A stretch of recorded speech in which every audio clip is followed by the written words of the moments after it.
Treasure Hunting Weekend. Mga katiyats, tayo ay naimbitahan ngayon sa isang site ng ating katiyats. Dalawa ito na test dig nila at ipa-confirm kung merong detection na maganda. Okay, bago tayo magpatuloy, shout out muna tayo sa ating mga katiyats sa Luzon, sa Visayas, buong Mindanao at sa mga katiyats natin na nagtatrabaho sa abroad. Kumusta kayong lahat? Sana nasa palaging magandang pangangatawan at magandang kita diyan sa abroad. Okay, so kasama ko dito the Pendulum, Surigao San Jr., the Invisible Man, hindi nakikita, nandyan lang yan. Okay, ito yung unang i-confirm namin ni Pendulum kung merong aura, merong malakas na aura dito. Okay, ito ay naano na ito ng ating katiyats, nabasag na nila ang mga bato dito. Okay, at maganda kasi ang dalawa ang ano talaga o tatlo ang mag-detect ng inyong lugar, ng inyong site para malaman nyo kung lahat ay positive. So kung halimbawa tatlong analyzer, tatlong detectorist, isang lugar ang tinuturo, yan ang maganda. Yan ang malaking porsyento.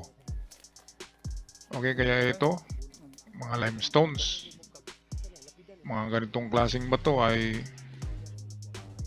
karamihan ay hindi ito tinatatakan ng hapon. Kasi madaling masira ng mga klaseng bato. Kapag nagmarka ka diyan, after 20 years or 80 years na nakalipas ang giyera ng World War II, ay masisira talaga ang marka nyo kung ganyan ang klaseng bato kasi may kalambutan siya at reactive sa ulan. Kaya ang ulan ang gumagawa ng mga pattern sa kanyang klaseng bato. So mahirapan talaga tayo dyan kung yan ang pagbasihan natin. So rely tayo ngayon sa ating gamit.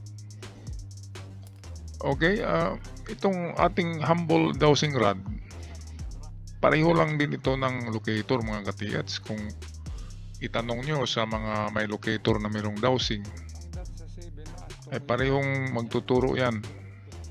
Kasi ang locator ay susceptible din. Kunding ang locator, itong napaka-sensitive din sa mga minerals. Ganon din ang dowsing. Minerals, chamber sa loob sa ilalim ng lupa, na-detect niya, lalo na kapag merong nakabaon ng mga kinakalawang na bagay o treasure box o ginto, madidetect ng mga yan, pati na ng mga locators. Okay, magandang mga locators.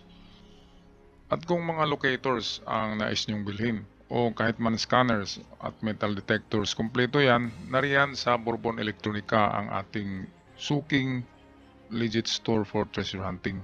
Tawagan nyo lang si Roniel Bourbon 0975-6675-030 para sa katanungan. Sabihin nyo ako ang nag-recommend para mayroon kayong mga counting discount. Alright. At ang resulta ng pendulum, ng ating pendulum man, ay walang humihigop na enerhiya or walang aura sa lugar. Patay yung kanyang pendulum, hindi nagsiswing, hindi rin umiikot. Ibig sabihin ay kukunti ang minerals dito at lalo na ay walang nakabaon ng mga bagay na matagal na yung mga hinahanap natin na may mga halaga. Okay, sumaside bit din si Surigao Jr. Sinasanay ko lang yan. Okay, ngayon ay subukan natin sa aking dowsing kung pareho. Ang paghawak ng dowsing ay nyo yan, naka 3 degrees to 4 degrees na nakaturo sa baba, nakaturo sa lupa. Huwag nyong i-level kasi kung i-level nyo ay malikot siya, madaling kikilos. Kaya para maging steady ay nakadungo ito, nakaturo pababa ng 3 to 4 degrees angle. Gaya niyang hawak ko. Kaya hindi siya madaling kumilos. Hindi siya kikilos-kilos ng itong maluluko ka kasi palaging kumikilos ang dowsing mo. Okay, so ganun din ang resulta.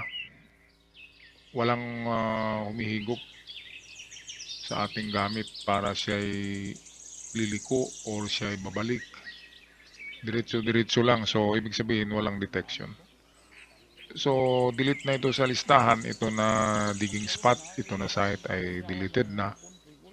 So, konti na lang ang natira. Isa na lang sa ating ka-TH. Yan ang maganda kapag ma-eliminate nyo na yung site para makapaghanap na kayo ng bago. Prospect na naman, prospecting ng bago. Kasi kung diyan lang kayo palagi nagukay sa wala ng mga detection na digging spot nyo, ay masasayang talaga ang oras nyo. Maliban kung pinapanaginip kayo ng 10 beses, so hindi na yan ordinaryo na panaginip kapag pabalik-balik na. Yan ay may na sa inyo. May tumatawag na nahukayin nyo. At maliban din kapag ibigay ng Panginoon sa inyo, ay kahit walang detector, makukuha yan. Ito yung nahukay nila dyan na parang sign. Pero hindi kasi ang ganitong mga bato, meron talaga silang pattern. Natural pattern. Kasi limestone siya, malambot. Kahit saang bato dyan, kapag pupulot ka, meron talagang design. Kasi malambot siya. Kaya hindi tayo makapag-rely sa mga limestone na marker. Karamihan naman ng nilagay ng Hapon sa ilalim ng tunnel nila ng mga small markers ay galing talaga sa creek na mga bato, galing sa mga rivers.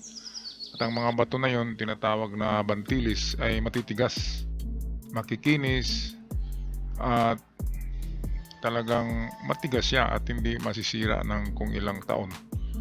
So kung merong marka doon ay manatili yun ng mga marka. Katulad dito, endemic ang limestone lahat ang bato dyan.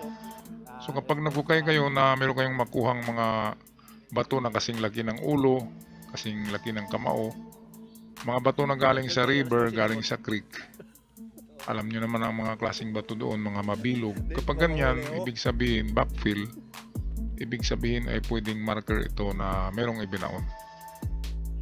Okay, yun ang isa sa mga sinyalis ng vertical tunnel na mga giveaway. Merong mga binuhos na bato na galing sa creek. Ang iba dyan ay mga dikulay na mga bato. Okay, so yun, negative siya. Negative ang pangalawang pangalawang test dig nila ka-TH ay negative din. Kaya wala tayong magawa. So uwi na lang tayo, and then better luck next time at maghanap muli ng iba pang digging spot. Hanggang sa muli mga ka-TH, ako'y magpaalam na. Maraming salamat at ingat kayong lahat.